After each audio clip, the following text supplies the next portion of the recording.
And crashing across the stage is Paul Marty. All right. Hopefully that won't start a fire. So, if smoke starts rising from the back of the room, you let me know, all right? So I'm Paul Marty from the Information School at Florida State University, and I'm very happy to be here. A little over a week ago, I was on a kickoff panel at a really cool event at FSU called Digitech, which is a celebration of student innovation with technology. Absolutely amazing work that they were doing there. And on this kickoff panel, we were talking about famous student technology innovators. And I happened to mention that 24, 25 years ago, I was in a computer science class with a young man named Mark Andreessen. And out of 60+ undergraduate students in the room, not a single person had heard of him. Despite all their wonderful ideas and wonderful internet inventions, they had no idea who he was. One of them guessed that he had invented eBay, 25 years ago. So Mark, of course, was the person who, while working as a student at the University of Illinois, developed a little thing called NCSA Mosaic, something that none of the students in this room had ever heard of. So I realized that I was in a room full of people who had grown up surrounded by the internet, who were developing absolutely amazing internet applications and systems, but who had very little understanding of the history, where it came from, or what life was like before it. Now, granted, there's very little unusual in this. My 9-year-old has never known life without video on demand. My 5-year-old has never known a world without video conferencing on the iPhone. All right?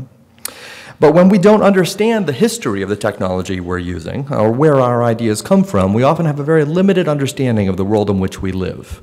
Now, more important, without that shared history, we lack a shared vocabulary from which to work, the vocabulary that we need to work together to imagine the future.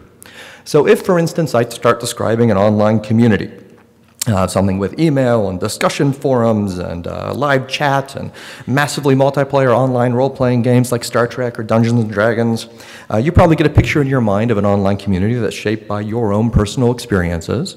And by necessity, that's going to be very different from the one that I'm thinking about, quite likely, because the online community that I'm imagining here is the Plato system from the early 1970s. Anybody on Plato in 1973? Oh, we got one. Anybody else?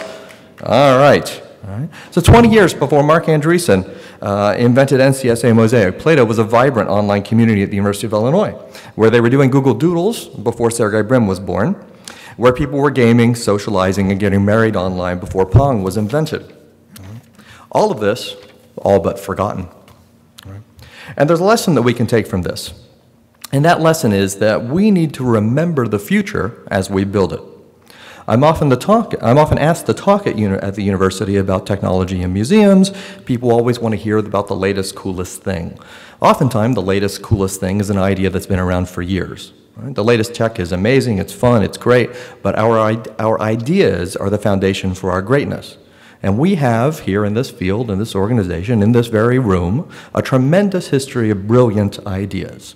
Look at museums in the web. In my office at FSU, I have every conference proceedings from this organization going back to the very first year in 1997, all of which, of course, are available for free online, a tremendous resource that this community provides the world. And we can look at that resource to see our history, to see where the ideas, how the ideas of the people who came before us are shaping what we do today, whether we are conscious of that or not. Eleanor Fink, who was then head of the Getting Information Institute in 1997 at the very first museums in the web of Los Angeles. Right? Her ideas about information organization, access, and provision are driving our activities today. Guy Herman from the Mystics Deport Museum. This was published in '97, but written a few years before that, speaking about the need for information professionals in museums. He's describing the very people sitting in this room today. Right? Museum Computer Network. The very first conference proceedings from the Museum Computer Network, 1969. This is a quote from J.C.R. Licklider. J.C.R. Licklider, all right? The guy who invented ARPANET at BBN. His ideas about computer graphics are driving our interactive exhibits today. Or how about Everett Elam, one of the founders and first executive director of MCN? You know, his ideas about personalization technologies could have been written today instead of in the late 1960s. And these people dreamed of being where we are now, of having the technologies that we have now. But even though they didn't have them, what we have now doesn't mean they weren't inspired. Right? Just because people couldn't go to the moon 200 years ago didn't mean people didn't dream of it. Just because we didn't have flying machines 400 years ago doesn't mean the plans weren't drawn up. And it's important for us to remember that what we do today is inspired by, driven by the ideas that people had many years ago. and that the ideas of innovators past help shape the future of our technologies. For as Da Vinci said, once you have tasted flight, you will walk the earth with your eyes turned skywards, for there you have been, and there you will long to return. Unless, of course, he never said that. Because, of course, the dangerous thing about ideas is that they spread so quickly that it's easy to forget where they come from. It's easy to lose track of their origins, even as they continue to shape our actions today. Right? This Da Vinci quote is often repeated on the internet, but it's very likely an extremely false quote. People often say it's in this book, The Codex on the Flight of Birds. It's not. Right? It seems likely the quote was made up in the mid-1970s by, of all people, Ben Bova, the editor of Analog, the science fiction magazine. He claimed he heard someone say this in a movie that he watched about Leonardo da Vinci in 1971, but if you actually dig up a copy of that movie, it's not in the movie either.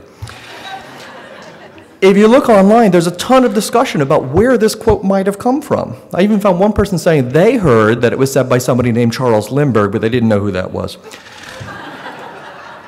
What's really interesting to me as a professor of information, though, is that the most authoritative source for this problem is the WikiQuote talk page about Leonardo da Vinci, which is wonderful and a great example to us all because it shows the importance of crowdsourcing for understanding and preserving our past.